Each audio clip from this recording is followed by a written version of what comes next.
میرا نام طاہر ہے۔ میں گاؤں میں رہتا ہوں۔ میں میٹرک تک پڑھا ہوا ہوں اور میں کوئی زیادہ خوبصورت لڑکا نہیں ہوں۔ میری پھپھو کراچی میں رہتی ہیں۔ ان کی بیٹی کی بچپن میں میرے ساتھ منگنی ہو چکی تھی۔ وہ یونیورسٹی میں پڑھتی تھی اور بہت ہی فیشنیبل لڑکی تھی۔ میری ماں نے ایک دن پھپھو سے کہا، میں اب اپنے بیٹے کی شادی کر دینا چاہتی ہوں، آپ اپنی تیاری کر لیں، اور ہمیں جہیز وغیرہ تو ویسے بھی چاہیے ہی نہیں۔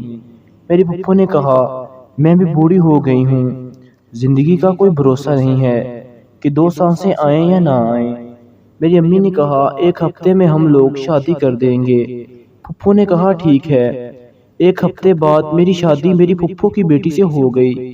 شادی کی رات میں جیسے ہی کمرے میں داخل ہوا، میں نے کہا، السلام علیکم۔ وہ بولی، وعلیکم السلام۔ اس سے پہلے کہ میں کچھ اور کہتا، وہ بولی، میں کسی اور سے پیار کرتی ہوں، میرے قریب مت آنا، ورنہ میں خود کو کوئی چیز مار کر تمہارا نام لگا دوں گی کہ یہ اس نے ماری ہے۔ میں خاموشی سے اٹھ کر باہر چلا گیا، وضو کی، نماز پڑھی، اپنے اللہ سے کہا، اے میرے رب، یہ میرا کیسا امتحان ہے، مجھے اس امتحان سے باہر نکال۔ میں اٹھا اور کمرے سے باہر چارپائی پر سو گیا۔ صبح وہ اٹھ کر کمرے سے باہر نہیں آئی تھی اور میں پریشان تھا کہ رشتہ دار دیکھیں گے تو کیا کہیں گے۔ خیر، اللہ کا شکر ہے کہ ہمارے گھر میں صرف 2 ہی واش روم تھے۔ وہ واش روم جانے کے لیے باہر آ گئی۔ اب ہم لوگوں نے مکلاوا لینے اس کے گھر جانا تھا، کیونکہ سفر کافی زیادہ تھا، اس لیے رات وہاں ہی رکنا تھا۔ میری ساس سسر اور ایک سالہ تھا جو کہ میری خدمت میں لگے ہوئے تھے۔ ان لوگوں نے ہمارا انتظام ایک کمرے میں کر دیا۔ میرا بالکل بھی دل نہیں کر رہا تھا کہ میں اس کے ساتھ بات کروں۔ اس نے فون نکالا اور میسج پر کسی سے بات کرنے لگی۔ میری بیوی میرے سامنے کسی سے بات کر رہی تھی۔ میں جان بوجھ کر آنکھیں بند کر کے سو گیا۔ اب اسے ایک کال آئی اور اس نے بات شروع کر دی۔ وہ اسے بتا رہی تھی کہ اس نے مجھے ہاتھ بھی نہیں لگانے دیا، جاہل پینڈو کو۔ مجھے بہت دکھ ہوا۔ خیر، رات گزر گئی۔ صبح ہم نے واپسی آنا تھا، لیکن اس نے بہانہ کیا کہ میری طبیعت خراب ہے، کل جائیں گے، آج مجھے ڈاکٹر کے پاس جانا ہے۔ تھوڑی دیر بعد ایک لڑکی گھر آئی، وہ اس کے ساتھ چلی گئی۔ میں بھی ان کے پیچھے ہی نکل پڑا۔ وہ 1-2 گلیوں کے بعد ایک مکان میں چلی گئیں۔ میری بیوی کمرے میں چلی گئی اور وہ لڑکی واپس نکل گئی۔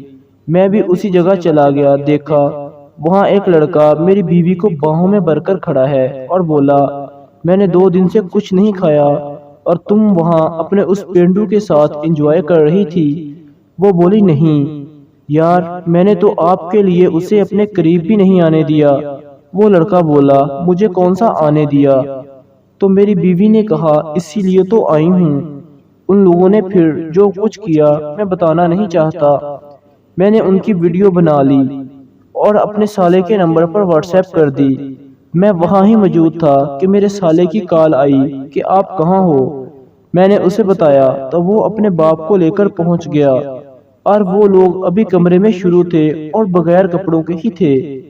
وہ دونوں آ گئے۔ ان دونوں نے اسے اپنی آنکھوں سے دیکھ لیا۔ میرا سسر بولا، بیٹا مجھے معاف کر دو، ہمیں یہ پتہ نہیں تھا، اور دروازہ کھٹکا کر انہیں باہر بلایا۔ میں نے کہا، جاؤ اس لڑکی کے ساتھ شادی کر لو۔ اس سے پہلے میں کچھ اور کہتا، وہ لڑکا بولا، میں ایسی لڑکی کے ساتھ شادی نہیں کر سکتا، معافی چاہتا ہوں، جو اپنے شوہر کی ماں باپ کی عزت نہیں رکھ سکتی، کیا پتا کل یہ میرے ساتھ بھی ایسا ہی کرے۔ وہ رونے لگی۔ میرے پاؤں پکڑ لیے کہ کسی کو مت بتانا، میں ساری زندگی تمہاری غلامی کروں گی اور کبھی کراچی نہیں آؤں گی۔ میں نے کہا، ٹھیک ہے، اور اسے گاؤں لے گیا۔ وہ ہمیشہ مجھ سے شرمندہ رہتی ہے، کبھی مجھ سے نظریں نہیں ملائیں اس نے، صرف پھپھو اسے ملنے آتی ہے، نہ اس کا کوئی بھائی اسے ملتا ہے اور نہ اس کا باپ۔ دراصل ایسے تعلق جو نکاح کے بغیر بنتے ہیں وہ صرف باعث شرمندگی اور ندامت ہوتے ہیں، اور اس کے علاوہ ان کا کوئی مقصد نہیں ہوتا۔ Thanks for watch. اللہ حافظ۔